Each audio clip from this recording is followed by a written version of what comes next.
Hi, this is Adam from Small Town Machine Shop, and going to do another shop machines video. This is the Tida TD6B metal lathe. This machine is branded Tida, but there were 4 or 5 other lathes exactly the same, just have different badging on them. It's a late 80s Taiwanese lathe. It's solid, it's tight. I've enjoyed it for the couple years I've had it. Does need some electrical work and a few little things here and there, but accuracy-wise, it's good to go.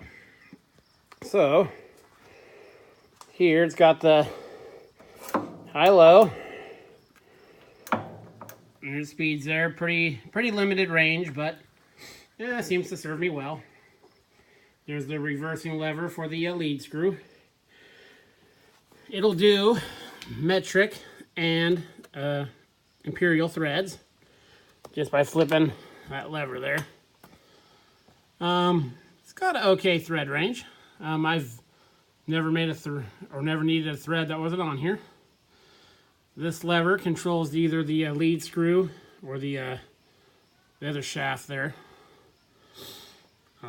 These are just the other, find your thread, lever 1, in position 1, AB, all that. It's got a 5 horsepower 3-phase motor in it. It's ran off of 3 belts behind this cover. They run the gear head. The person right before I bought it had gone through the gear case and had to make a couple of the gears. That's the problem with this era of machine is if you need gears or something, you're making them yourself because they are just not found. And yes, it could use a good cleaning. It's got a couple chucks for it. This and a forge. I think this is a 10. Carriage stop. It's got hardened bedways. Here's the carriage. There's your half nut lever.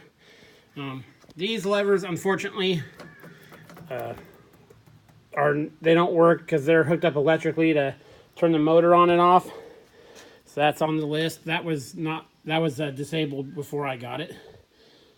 Here's your compound or cross slide feed. I'm not a big fan of the way the dials are. See if you can get in here with no glare. It's within a thousandth.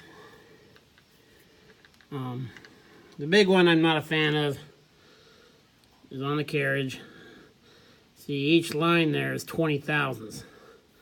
So, and I need to tighten some stuff up there. So for any fine adjustments, I either use this or I got a dial indicator on a base that clamps to this. It's really hard, just to get 5 or 6 thou out of that. It's got a quick change tool post. And everything on it's nice and tight.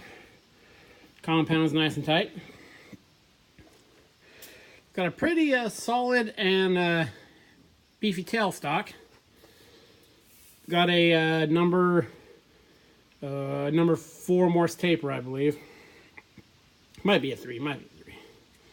It's got a nice, good hand wheel on it.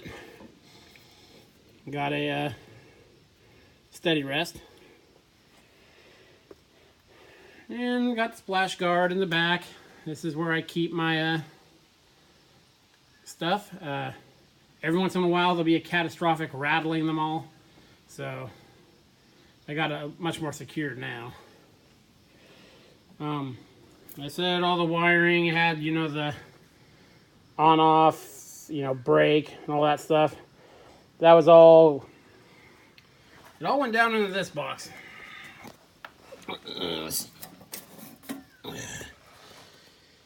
And when I got it, a lot of the stuff in there was fried.